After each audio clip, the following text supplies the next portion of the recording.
जय सीताराम मित्रों। वैशाख मास शुक्ल पक्ष की तृतीया अक्षय तृतीया हमारे सनातन धर्मियों के लिए बहुत आवश्यक तिथि है। उसकी कुछ महत्वपूर्ण दो तीन बातें जाने, फिर परशुराम भगवान पे भी चर्चा होगी। देखिए, अक्षय का अर्थ होता है जो क्षय ना हो, और हम लोग यहाँ जब से आए हैं तब से कुछ ना कुछ क्षय ही होता जा रहा है। चाहे वो हमारी आयु हो, चाहे हमारा बल हो, चाहे हमारा धन हो, चाहे हमारे पुण्य ही क्यों ना हो। पुण्य भी धर्म कर्म के द्वारा जो अर्जित किए जाते हैं वो भोग के द्वारा क्षीण होने लगते हैं। ततस्ते क्षीण सुकृताः पुनर्लोक मिमंसति, अर्थात देवता भी यदि जो भोग करते हैं उनके द्वारा उनके पुण्य क्षीण होते हैं और वो पुनः इस लोक में आ जाते हैं। किंतु अक्षय तृतीया ऐसी तिथि है कि जिस दिन कोई भी जप तप व्रत और दान आदि किया जाता है वो क्षीण नहीं होता, उसका पुण्य वो अनादि काल तक आपके स्टॉक में रहता है। जैसे एक उदाहरण के तौर पे कि बैंक बैलेंस में जो पैसा कभी आपका क्षीण ना हो, एक एफडी की तरह पड़ा रहता है। दूसरी बात, आज अक्षय तृतीया जब बद्री नारायण भगवान के कपाट खुलते हैं, इसी अक्षय तृतीया के दिन भगवान नारायण ने हयग्रीव भगवान का अवतार लिया था, राक्षस हयग्रीव का वध करने के लिए। नर नारायण भगवान का अवतार भी आज ही की इसी तिथि पे हुआ था। और इतना ही नहीं मित्रों, यह तिथि से ही सत्युग आदि युग बदलते हैं, अर्थात ये तिथि कभी क्षीण नहीं होती, इसलिए अक्षय तृतीया इसको कहा जाता है। और कथाओं में तो सुदामा जी ने भी भगवान श्री कृष्ण को जो दान में तंदुल दिए थे आज ही की तिथि में दिए थे, इसीलिए दान का तो विशेष महत्व है आज की तिथि पे। और कलयुग में तो प्रगट चारि पद धर्म के कलिमह एक प्रधान, येन केन विधि कीने दान करे कल्याण। तो इसलिए बहुत महत्व है दान पुण्य का अक्षय तृतीया पे। तत्पश्चात हम लोग परशुराम भगवान की चर्चा करें। परशुराम भगवान जो नारायण भगवान के छठे अवतार हुए, इनकी कथा भी जन्म की बड़ी रोचक है। देखिए, भृगु जी के पुत्र ऋचिक मुनि हुए और वो तीर्थाटन करते करते कानकुब्ज नगर अर्थात कन्नौज जो उत्तर प्रदेश में गंगा माता के समीप है वहाँ पहुँचे। और वहाँ कुशिक वंश के राजा गाधी थे, तो राजा गाधी से भेंट हुई और राजा गाधी की कन्या माता सत्यवती को ऋचिक मुनि ने पाणी ग्रहण करना चाहा, विवाह करना चाहा। राजा गाधी ने सोचा कि ये ब्राह्मण देवता को हम अपनी कन्या सुकुमारी दे दें, तो मन में आया लेकिन मना भी कैसे करें ब्राह्मण को, तो बहाना बना दिए। कुछ लोग होते हैं ना, टाल देते हैं, कुछ ऐसी शर्त रख देते हैं कि कर ना पाओ। तो कहा ऐसा है महाराज कि हम अपनी कन्या तो दे दें लेकिन हम कुशिक वंशी हैं, शर्त ये है कि आपको हमें 1000 एकदम चंद्रमा की तरह चमकते हुए सफ़ेद घोड़े देने होंगे। तो उनका हो जाएगा? अरे कहा हो जाएगा। तो हो एक और शर्त है, वायु के वेग के समान उनकी गति हो जाएगा। अरे कहा ये भी हो जाएगा। तो एक और शर्त है, उनके जो कान हो वो काले हों। कहा हो जाएगा। अरे कहा ये भी हो जाएगा। तो कहा नहीं नहीं, एक कान उनका श्याम वर्ण का हो, माने काला हो, और एक कान काला ना हो। अब बड़ी विचित्र शर्त रख दी। ऋचिक मुनि भी आश्चर्य समझ गए कि ये हमको नहीं देना चाहते तो इतनी बातें बना रहे हैं, किंतु ब्राह्मणों की तपस्या का प्रभाव संभवतः इनको नहीं मालूम है।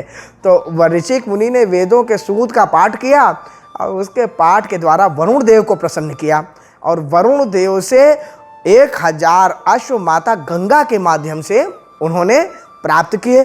जिस स्थान पर यह अश्व प्राप्त किए ना, आज भी अश्व तीर्थ नाम से जाना जाता है, कन्नौज के पास, जहां माता गंगा ने यह अश्व प्रदान किए। तो अब इसके बाद पाणी ग्रहण संस्कार तो करवाना ही था। माता सत्यवती से विवाह हो गया। माता सत्यवती की एक इच्छा थी, भाई संतान तो हर धर्मपत्नी की इच्छा होती है, किंतु वो राजा गाधी की इकलौती कन्या थी, तो उनको था कि एक भाई भी मेरा हो जाता। ऋचिक मुनि से निवेदन किया। ऋचिक मुनि ने 2 प्रसाद उनको दिए, एक अपनी माता को देने के लिए और एक स्वयं के लिए, ऋचिक मुनि ने अपने पुत्र के लिए। तो ऋचिक मुनि विद्वान थे, वो जानते थे कि जो मेरे सास ससुर हैं वो क्षत्रिय वंश के हैं, तो उनका पुत्र जो होना चाहिए वो क्षत्रिय स्वभाव का होना चाहिए, और हम लोग ब्राह्मण हैं, हमारा पुत्र ब्राह्मण स्वभाव का होना चाहिए। किंतु जो माता सत्यवती की माता थी, उनको लगा कि हो ना हो, इन्होंने अपनी पत्नी के लिए अच्छा प्रसाद दिया है और हमारे लिए कुछ गड़बड़ दिया है। यद्यपि महाभारत में इस कथा को भृगु जी ने दोनों को प्रसाद दिया है, यहाँ पे ऋचिक मुनि ने भागवत में दिया है। तो उन्होंने कहा बेटी ऐसा है कि तुम हमसे प्रसाद बदल लो। पुत्री ने इस बात को स्वीकार कर लिया, दोनों ने प्रसाद बदल के और ग्रहण कर लिया। संध्या को जब ऋचिक मुनि आए तो माता सत्यवती ने सच्चाई बताई।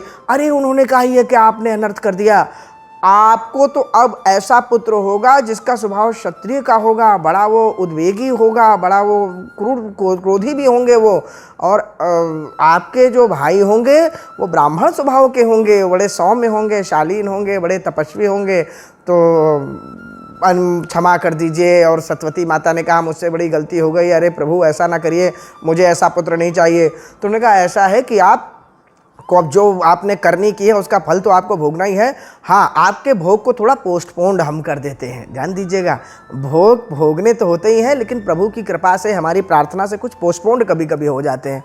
तो कहा कि ऐसा है कि आपका पुत्र तो बड़ा ब्राह्मण स्वभाव का तपस्वी होगा, बड़ा अच्छा होगा, लेकिन आपके जो पौत्र होंगे वो थोड़े क्षत्रिय स्वभाव के होंगे।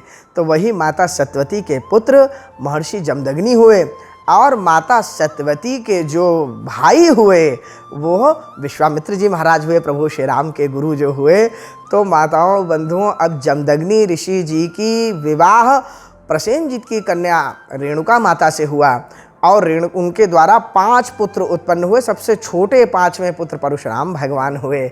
अब परशुराम भगवान पिताजी के इतने बड़े भक्त थे। प्रथम तो उन्होंने जो अपनी शिक्षा ग्रहण की वो ऋचिक मुनि के यहाँ और विश्वामित्र जी के आश्रम पे ही की। तदंतर उन्होंने भगवान शंकर के कैलाश श्रृंगी पर्वत पर जाकर के आगे की विद्या ग्रहण की, और भगवान शंकर ने प्रसन्न होकर के उनको वरदान में वो विदुभि परशु दिया, फरसा दिया, जो वो लेकर के घूमते हैं। और जब आए तो ऋचिक मुनि ने भी और विश्वामित्र जी ने भी ऋचिक मुनि के पास धरोहर के स्वरूप नारायण भगवान का शांग धनुष था, वह उन्होंने दिया। भगवान शंकर ने भगवान श्री कृष्ण का त्रैलोकी विजयी कवच भी दिया। और ये सब लेने के बाद परशुराम भगवान तपस्या भी साथ में करते थे। शास्त्रों में वर्णन है, अग्रतः चतुरो वेदाः पृष्ठतः शशरम धनु इदम ब्राह्मम इदम शास्त्रम शापादपि शरादपि। अर्थात जिनके जिह्वा के अग्रभाग पर चारों वेद विराजमान हैं, और पृष्ठतः शशरम धनु, और कर में जिनके धनुष विराजमान है, इदम ब्राह्मम इदम शास्त्रम शापादपि शरादपि। अर्थात कि श्राप के द्वारा हो और चाहे शस्त्र के द्वारा हो, दोनों के द्वारा अपने शत्रु को पराजित वो कर सकते हैं। ऐसे परशुराम भगवान, तेजस्वी परशुराम भगवान। अब परशुराम भगवान पिताजी के परम भक्त थे। हुआ क्या कि परशुराम भगवान एक की माता रेणुका एक बार जल भरने सरोवर की तरफ गई, और वहाँ उन्होंने गंधर्वराज चित्ररथ को देखा। तो जब चित्ररथ को देखा तो वो विहार कर रहे थे, माता को उसी को देखने में थोड़ी देर हो गई। वापस यहाँ जमदग्नि मुनि के पास जब आई तो उनको सब ज्ञात हुआ। तो क्रोधित होकर उन्होंने सारे पुत्रों में से सबसे कहा कि माता का वध कर दो। किसी ने नहीं किया।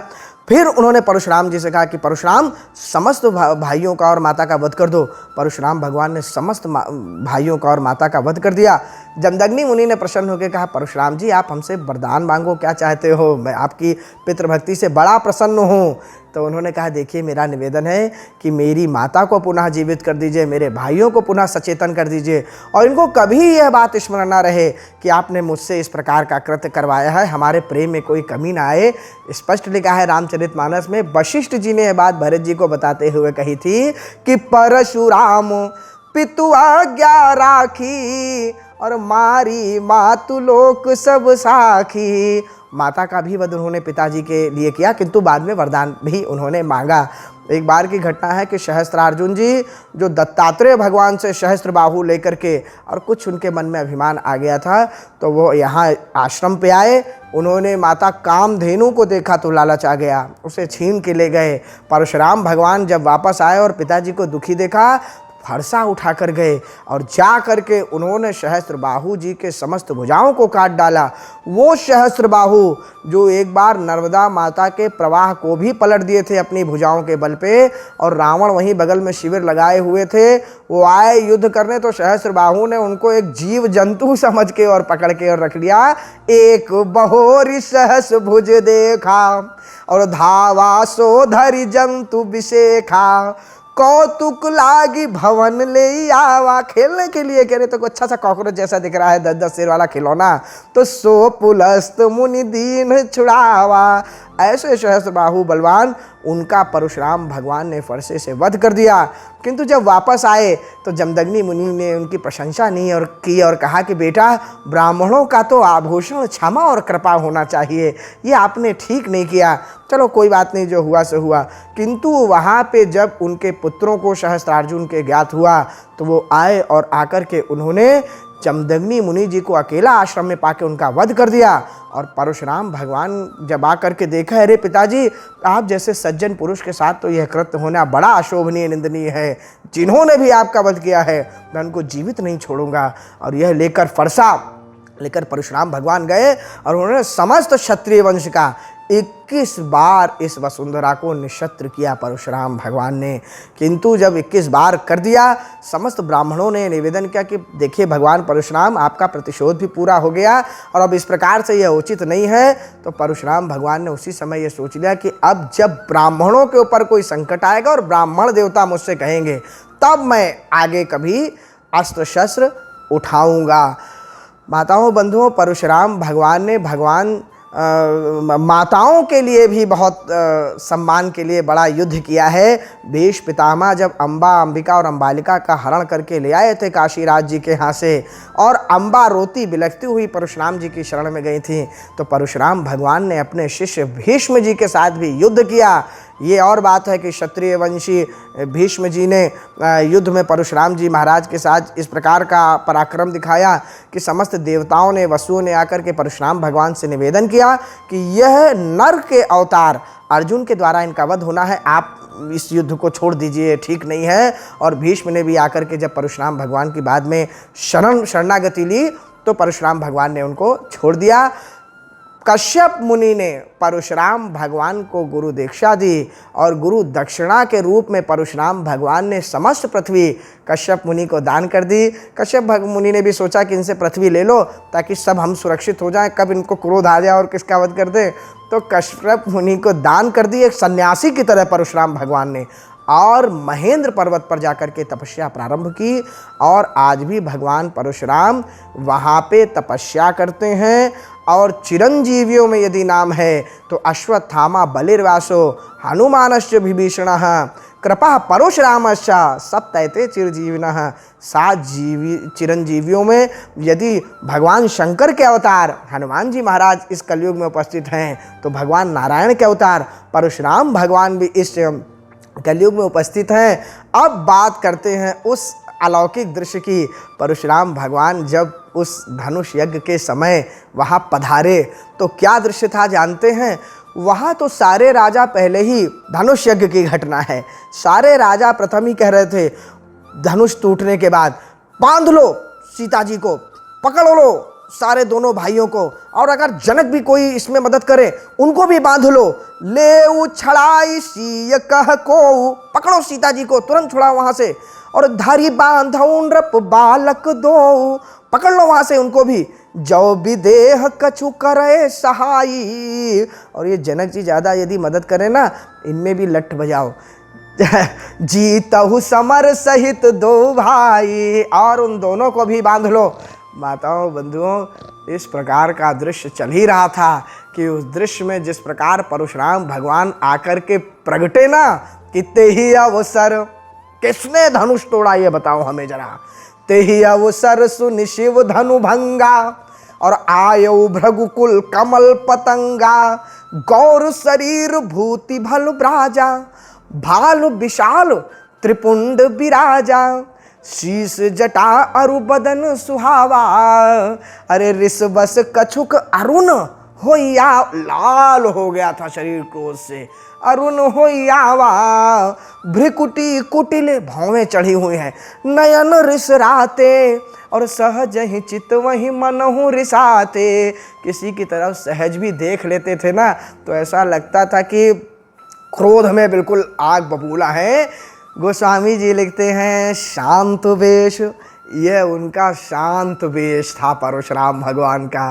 तो अब आप सोचिए कि क्रोध में क्या करते होंगे। क्रोध भय तन राग विदाता, खा शांत वेश करनी कठिन, अरे बरनी न जाई स्वरूप। धरि मुनि तनु जनु वीर रस, आयौ जह सब भूप। ऐसे आए जैसे मानो वीर रस स्वयं मुनि का शरीर लेकर के आ गया है।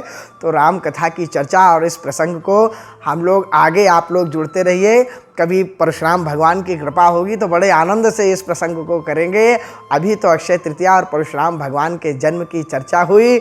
बहुत अलौकिक संवाद लक्ष्मण जी महाराज के साथ, राम जी के साथ हुआ और परशुराम भगवान ने यही संदेश दिया इस पूरे संवाद में राम जी के साथ, और राम जी ने भी संदेश दिया।